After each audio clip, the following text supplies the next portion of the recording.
What's going on, everyone? Mike Kadlick and Tayler Kyles here for CLNS Media outside the practice fields at Gillette Stadium as the Patriots just wrapped up day 2 of their 2024 training camp. A reminder, we are powered by Game Time, so head over to Game Time. Use code CLNS for $20 off your first purchase. Terms apply.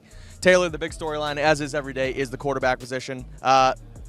Even keel, not too much from the quarterbacks today. Every guy just kind of does okay. We'll get into that in a second, but the big storyline is rookie Joe Milton, the 6th-round pick, takes the third-team reps over Bailey Zappe, both to start and finish this practice. It wasn't just, a one-time thing. It looked like he was the clear-cut third quarterback. What do you make of it? What do you think, and how do you think he did as well?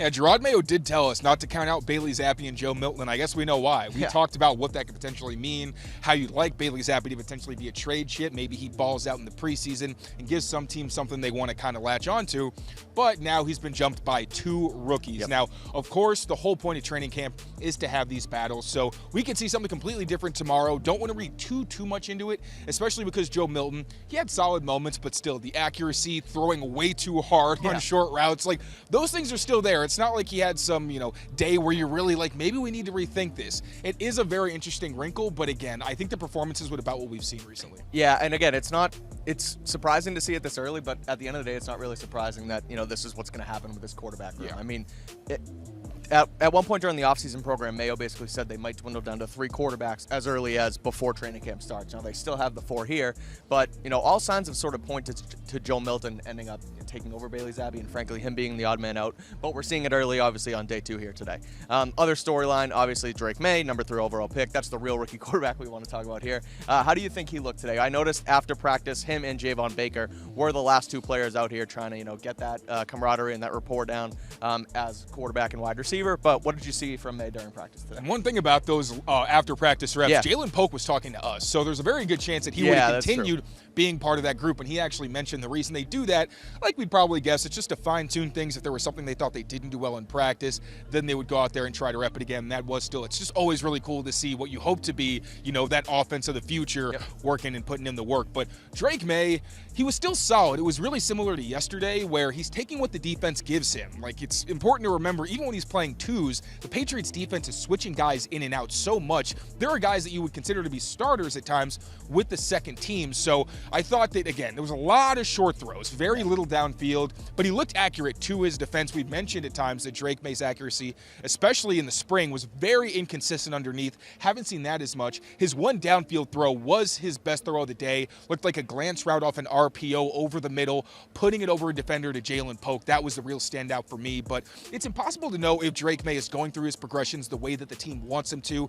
Maybe he's missing reads and we don't know. It's impossible because we're seeing all of this live, sometimes from funky angles, but from our outsider perspective, it seems like Drake Maye is doing what you'd want a young quarterback to do, which is getting through his reads and getting the ball out mostly on time, and there was 1 scramble or 2 scrambles in there when he needed to. So overall, solid day again for the rookie. Still no turnovers, right? Still no turnovers. Exactly. And that's the really big thing. There was some hullabaloo about Drake Maye being a little bit turnover prone. Yeah. I think that was overblown. He does have some pretty wonky decisions at times, but again, we're seeing so far in summer, still early, that he's keeping those kinds of plays to a minimum. It's day 2, people. Let's relax. Like, I know it wasn't a great day out here offensively. I'm not going to sugarcoat it. They didn't perform well. A lot of short passes, you're right. But this defense, you have to remember, is one of the better defenses in football, and we're expecting the number 3 overall pick, a rookie who's in his 2nd training camp practice, all of a sudden just, tear him up and shine. I don't think that's that's frankly what's going to happen this early. So he looks okay. He's taking what they're giving him. But I do want to get to one more thing with the offense overall is the protection of these quarterbacks. Vidarian Lowe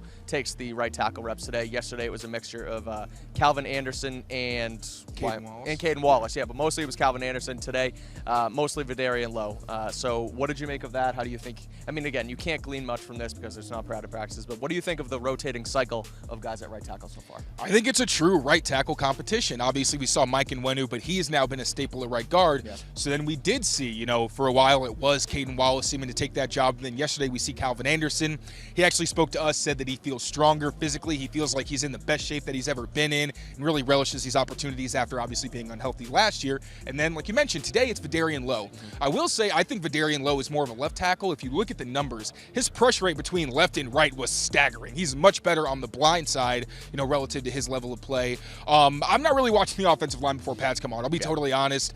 Brandon Thorne, if you watch our video with him, make sure to check that out. He mentioned there's not a whole lot you can get from offensive linemen when there's no pads. Exactly. That's why I think they really are trying to get a rotation, maybe see just from a really bland fundamental perspective who possibly stands out. I think Caden Wallace got like 2 reps with what looked like the top unit next to Mike Nwenu, like he did yesterday. But yeah, it does seem like they're trying to see if these veterans can establish themselves maybe. Yeah. But yeah, they're rotating guys. I don't think anybody really has a bead on this right tackle job just yet. Yep, a carousel at right tackle. No shining moments from Drake Maye or Jacoby Brissett, but the main takeaway here today from the quarterback room is that Joe Milton, the rookie out of Tennessee, taking reps over Bailey Zappe as the 3rd quarterback here at Patriots training camp. We'll have you covered on Patriots Press Pass all day, every day down here from Foxboro, as well as on Twitter and X at Patriots CLNS. So make sure you follow along, rate, review, subscribe everywhere. Check out myself and Tayler Kyles' work on CLNSmedia.com as well. Make sure to subscribe to Patriots Press Pass for all your Patriots news and updates on YouTube. And for all our written work, make sure you check out CLNSmedia.com.